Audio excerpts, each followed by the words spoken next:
notre Seigneur Jésus-Christ. Alors qu'il se rendait Jérusalem, il a prédit sa propre mort.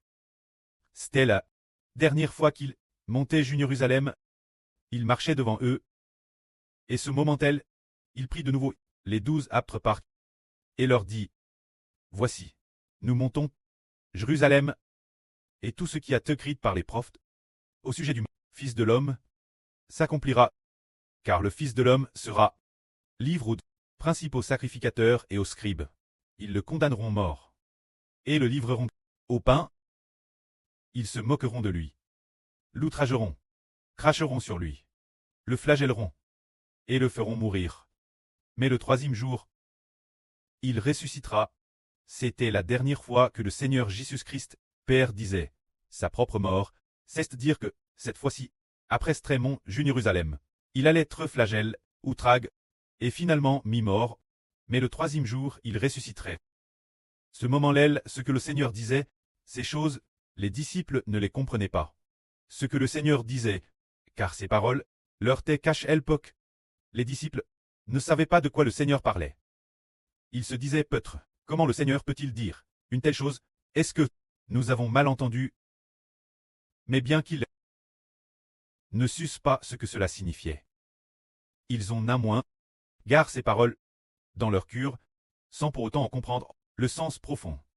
Mais ils ne comprenaient pas que cette fois, lorsque le Seigneur irait à Jérusalem pour y être mis mort, il devait vraiment souffrir, tu. Le Seigneur devait passer par cette souffrance. Ce moment-là, les disciples ne savaient pas ce que c'était. Ce moment, sur le chemin de Jérusalem, où peut-être DJ arrivé. Jérusalem, une femme, une MRE, vint trouver le Seigneur avec ses 2 fils. Cette femme était la femme de Zebdée. Ses 2 fils, on était les apôtres Jean et Jacques. Elle s'approcha du Seigneur, se prosterna devant lui, pour lui demander une chose. Le Seigneur lui dit, que veux-tu? Elle répondit,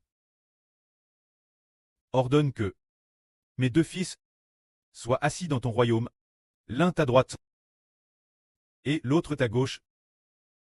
Alors, le Seigneur répondit, vous ne savez pas ce que vous demandez. La coupe que je vais boire, pouvez-vous la boire? Le baptême dont je vais être baptisé, pouvez-vous le recevoir? Ils lui répondirent, nous le pouvons. Et le Seigneur leur dit, il est vrai que vous boirez ma coupe, vous boirez aussi du baptême dont je suis baptisé. Vous serez baptisés, mais d'être assis, ma droite et ma gauche. Ce n'est pas moi de l'accorder, mais c'est mon preux, pour qui cela a été préparé, qu'il le donnera. Ce sujet, il est dit que les 2 disciples du Seigneur désiraient s'asseoir la droite et la gauche du Seigneur. Mais le Seigneur a dit que c'est le précleste qui le prépare, et ce n'est pas au Seigneur de l'accorder. Alors ceux qui sont assis, la droite du Seigneur, et sa gauche, que leur arrivera-t-il? Le Seigneur a dit, la coupe que je bois, vous la boirez, et le baptême dont je suis baptisé, vous en serez baptisés. C'est-à-dire que ceux qui sont assis la droite et la gauche du Seigneur Jésus-Christ, avec le Seigneur Jésus, la coupe qu'ils boivent est la madame.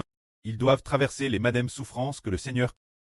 Nous voyons dans l'Apocalypse les 2 témoins. Le lieu où ils ont eu et l'aime madame où leur Seigneur a été crucifié. C'est-à-dire que le Christ Seigneur, les souffrances qu'il a traversées, les 2 personnes assises la droite et la gauche du Seigneur.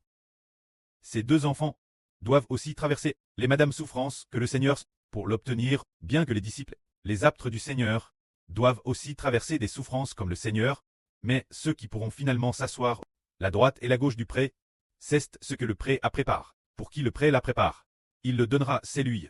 Pour le Seigneur savait pour qui le pré l'avait préparé. Mais ce moment-là, il ne l'a pas dit aux disciples. Il le savait. Plus tard, après la transfiguration du Seigneur, le Seigneur Jésus-Christ a champ d'apparence, ils avaient déjà vu ces 2 prophètes. Ils savaient, l'Apocalypse. Quand l'apôtre Jean a écrit l'Apocalypse, il a probablement compris que ce sont ces 2 témoins qui allaient recevoir cette fonction. Ce moment-là, les disciples sont venus vers le Seigneur. Et le Seigneur leur a enseigné. Vous savez que les chefs des nations dominent sur les peuples. Et les grands exercent le pouvoir sur eux. Mais parmi vous, il ne doit pas être ainsi. Quiconque veut être grand parmi vous doit être votre serviteur. Et quiconque veut être le premier parmi vous doit être votre esclave. Tout comme le Fils de l'homme est venu, non pour être servi, mais pour servir, et pour les phas de beaucoup, donner sa vie en ranon. C'est dire que, parmi les disciples du Seigneur, celui qui veut être le premier doit être le serviteur de tous, et celui qui veut être grand doit être l'esclave de tous. C'est dire que nous, en tant que frères et sœurs honorables, doit être l'esclave des frères et sœurs. Traire le serviteur des frères et sœurs. Servir les frères et sœurs. C'est ainsi que dans le royaume du pré, qu'on est grand. Le Seigneur dit, le Seigneur est venu dans le monde, et non pour être servi, mais lui-même, pour donner pour les phas de beaucoup sa vie en ranon. Le Seigneur Jésus a montré l'exemple. Il n'est pas venu, non pour être servi, mais pour servir. Alors comment le Seigneur a-t-il servi? En donnant sa vie pour les hommes, il a travers de grandes souffrances et sacrifices. Pour donner la vie éternelle, c'est donc pour que l'homme réoive la bénédiction qu'il a donné sa vie. Il est ainsi devenu grand. Parmi nous, il y a un si beau témoignage, qui est aussi écrit dans la Bible, qui prophétise qu'une sœur donnerait sa vie pour bénir l'Israël spirituel. Se dire là sur Rebecca, si dispose servir et donnant sa vie pour purifier les phas des enfants du peuple. Dans le royaume des cieux, elle a reçu une position honorable. Il a également été prophétise que notre sœur Zaouan serait elle aussi lie. Puis cela a justement prophétisé quelle serait la lune, pour que le royaume céleste foule la lune sous ses pieds. Pour servir tous les enfants du royaume des cieux. Ainsi elle et la sœur Rebecca, ces deux sœurs sont devenues reines. Se dire servir les autres, tout comme le Seigneur, avec sa vie, donnant sa vie au pré céleste. Pour ses propres enfants. Pour les enfants de l'Israël spirituel, ceux qui donnent leur vie, deviennent au contraire grands. Ainsi nous comprenons, et nous savons, qui est honorable, ou humble. Tout dépend de si l'on est PRT, offrir sa vie au pré céleste, si l'on est PRT, servir les frères et sœurs. Ainsi parmi nous, ceux qui sont prêtés offrir leur vie, PRTS travailler dur, pour servir les frères et sœurs au ciel. Le Seigneur Jésus-Christ le déclarera grand. C'est ce que nous savons. Ce moment-tel, le Seigneur Jésus-Christ arriva richaud. Lorsqu'il arriva richaud, une grande foule le suivait. Ce moment-tel, il y avait un homme assis au bord du chemin qui mendiait. Cet homme s'appelait Bartim. Il était le fils de Taïm. Il entendit beaucoup de gens passer et apprit que c'était Jésus de Nazareth. Alors, il se mit crier haute voix, « Seigneur, fils de David, aie pitié de moi. Aie pitié de moi. » Alors, ceux qui marchaient devant le reprirent en disant, de se taire. Mais il n'en criait que plus fort, « Seigneur, fils de David, aie pitié de moi. » Alors le Seigneur s'arrêta. Le Seigneur dit aux gens, « Appelez-le. » Alors l'aveugle s'approcha du Seigneur. Le Seigneur lui demanda, « Que veux-tu que je fasse pour toi ?» Il dit, « Seigneur, fais que je puisse voir. » Alors le Seigneur fut mu de compassion, le guérit, et lui dit, « Recouvre la vue, ta foi t'a sauve. » Ainsi, il recouvra immédiatement la vue de c'est le Seigneur Jésus-Christ, qui a ouvert les yeux de cet aveugle.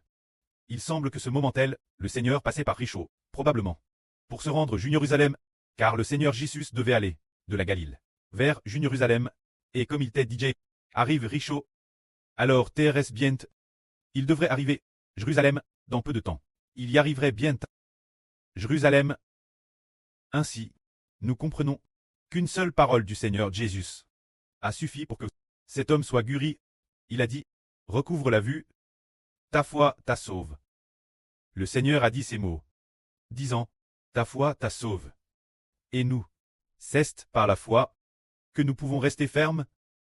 Prenons un exemple. Par exemple, comme notre frère Hébert aujourd'hui. Ses yeux aussi ont été gravement attaqués. Satan attaque constamment. Attaquant les yeux, attaquant par la somnolence, attaquant par diverses douleurs corporelles. Pour quelle raison? Parce que nous devons faire de notre mieux pour bâtir Donc les attaques de Satan sont particulièrement fortes. Dans ce cas, comment devrions-nous faire pour pouvoir vaincre? Il est dit ici, recouvre la vue, ta foi, ta sauve. C'est par la foi que cela peut s'accomplir. Tout comme il y a quelque temps. Nous avons confié aux frères et sœurs la fabrication de 144 trompettes. Ces 144 trompettes, au début c'était le frère Hébert qui les fabriquait. Après leur fabrication, elles pouvaient être redistribuées aux frères et sœurs. Pendant le processus de fabrication, cela a pris plus de 10 jours, une période assez longue. Peut-être environ un demi-mois. Cette fois-ci, cela a pris, pour préparer 144 bédictions. Cela a également pris PRS de 20 jours pour finir. Ce processus était un processus où Satan attaquait constamment, mais la fin. Comment avons-nous vaincu? C'était au point de ne pas pouvoir garder les téléphones portables sur soi, car Satan attaquerait. Alors nous louions tout en travaillant, louer tout en agissant, permet de vaincre. Nous faisons ce saint ministère. Étant attaqué, le Seigneur a dit, ta foi t'a sauvé. C'est par la foi que nous, par la foi, surmontons les attaques du diable. Nous croyons ce que le précleste a dit à Ishbert. Cette parole, ce que le prêtre et le Seigneur ont dit. Cette parole, disant, Ishbert a comment le travail, et l'achèvera certainement. La reconstruction du second temple consistait à rejeter ce qui précédait, complètement et l'abandonner. La première fois que nous avons construit le temple, nous avons passé plus de 6 mois à le construire.